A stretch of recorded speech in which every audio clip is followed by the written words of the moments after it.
Axel Dochez, bonjour. Bonjour. Bienvenue au Buzz Media Orange Le Figaro. Vous êtes le PDG de Deezer, la start-up française spécialiste du streaming musical. Et alors, vous venez de lever 100 millions d'euros auprès du milliardaire russe Lev Blavatnik avec son fonds Access Capital, donc un milliardaire russe mais qui vit aux États-Unis, qui est tout à fait américain. C'est la plus importante levée de fonds d'une start-up française. Vous avez totalement changé de dimension, vous n'êtes plus simplement français.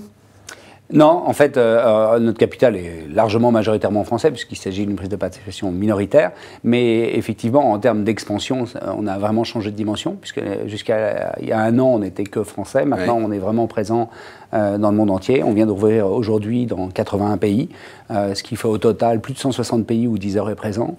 Donc on a vraiment une dimension internationale, et l'arrivée d'Access Industries est fondamentale. Ça va nous aider à nous développer beaucoup plus rapidement. Avec, je disais 100 millions, vous allez utiliser une grande partie de ces 100 millions pour vous développer à l'international. Vous allez investir dans les hommes, dans les bureaux, dans des nouvelles versions?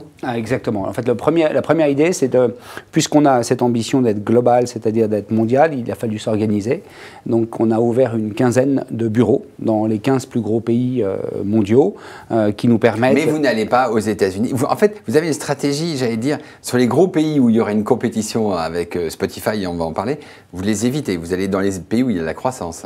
Alors, le choix principal, c'est de rester sur un business qui est sustainable. Aujourd'hui, pour nous, les États-Unis ne sont pas suffisamment faciles et avec une compétition qui est trop forte pour être sustainable. Je ne pense pas en particulier aux gens comme nous, comme Spotify. Je pense à Pandora, je pense à iTunes et Amazon qui ont sécurisé le marché. Et donc, y aller, c'est certainement engranger des pertes. Donc, vos axes de développement, c'est quoi? C'est la Russie? C'est une logique très globale. C'est-à-dire, on ne va pas que dans les gros pays, mais les gros, les petits et les moyens. Donc, ça, on pense que c'est très, très important. Et puis, bien sûr, avec des pays clés que sont les pays émergents que tout le monde voit clairement, qui contiennent en particulier la Turquie, le Brésil, le Mexique, la Russie, l'Indonésie, l'Australie, enfin quelques pays clés qui vont faire la croissance de demain. Alors tout le monde connaît Deezer aujourd'hui, vous allez lancer une nouvelle version, ça va être quoi le nouveau Deezer? Au-delà de mettre en place ces 15 pays avec des bureaux, on a vraiment investi depuis longtemps sur une nouvelle version qui a deux fonctions particulières. Sur Internet, sur le mobile, on offre l'aspect communautaire, c'est-à-dire que l'accès à la musique de ses amis va être accessible sur le mobile, ce qui est très important.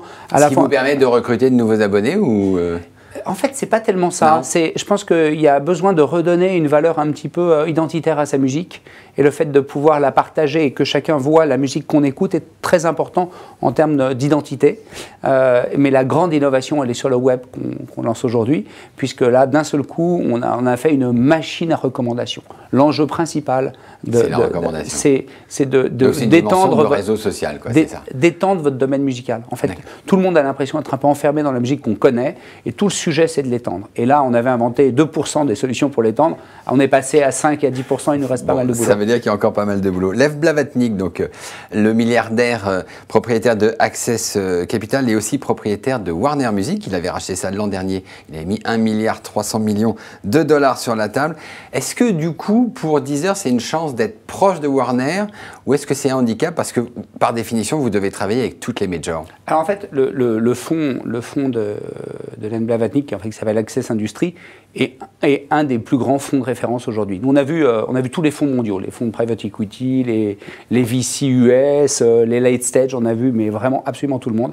On a vraiment vu une équipe qui était aussi professionnelle sur les médias et surtout aussi avec un esprit d'entreprise qui dénote par rapport au monde des investisseurs traditionnels. Donc c'est vraiment ça qui a été le facteur déterminant. Est-ce qu'ils vont faire en sorte que vous travailliez ensemble avec Warner ou pas? Ou c'est deux participations totalement séparées? Alors, le principal intérêt de Warner, c'est qu'ils connaissent la musique, si je peux me permettre, et que s'ils ont investi dans Warner l'année dernière, c'est qu'ils croient au fait que la musique est en train de se retourner, ce que je crois également. Donc c'était principalement ça. Aujourd'hui, il y a une indépendance complète entre les deux sociétés. D'ailleurs, ils possèdent 100% de Warner et que quelques pourcents de chez nous, donc il n'y a rien à voir en termes d'équilibre.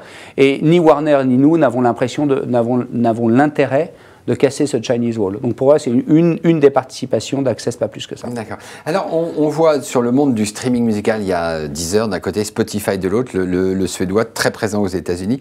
Il y a une étude qui vient de sortir, qui a fait beaucoup de bruit, une étude de CNET qui dit que le modèle économique de Spotify n'est pas viable. C'est-à-dire que plus ils font du chiffre d'affaires, plus ils creusent leurs pertes. Est-ce que c'est la même chose pour vous? Est-ce que vous avez un mauvais modèle économique? Alors, je ne vais pas commenter celui d'un de mes concurrents. En ce qui nous concerne, on a pris des choix qui sont assez différents. Tout d'abord, vous êtes rentable? On est rentable depuis fin 2010. Premièrement, et c'est le résultat d'un choix géographique qui est d'aller là où il y a de la croissance et de la marge plutôt que d'aller sur les pays sans croissance et où il y a de la compétition, donc typiquement pas les États-Unis. C'est le choix d'un mode de recrutement qui s'appuie sur à la fois un recrutement avec les telcos et à la fois un recrutement direct. Pour être tout à fait clair, vous avez 2 millions d'abonnés payants. Oui. Une grande partie recrutée par Orange, qui est toujours votre actionnaire, et l'autre partie par votre application Facebook. Exactement. Et donc, ça nous permet d'équilibrer nos coûts de recrutement, alors que si on n'était que en direct, on serait obligé d'aller dans des coûts de recrutement trop élevés. Et puis, troisièmement, je pense que c'est un état d'esprit.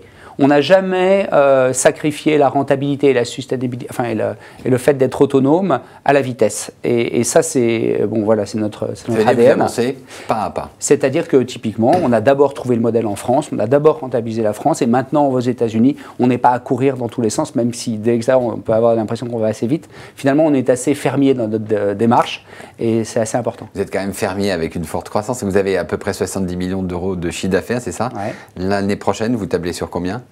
Je pense qu'on sera en multiple l'année prochaine. C'est-à-dire x2, x3? On verra. Entre x2 et x3. Entre x2 et x3, ouais. Et toujours rentable?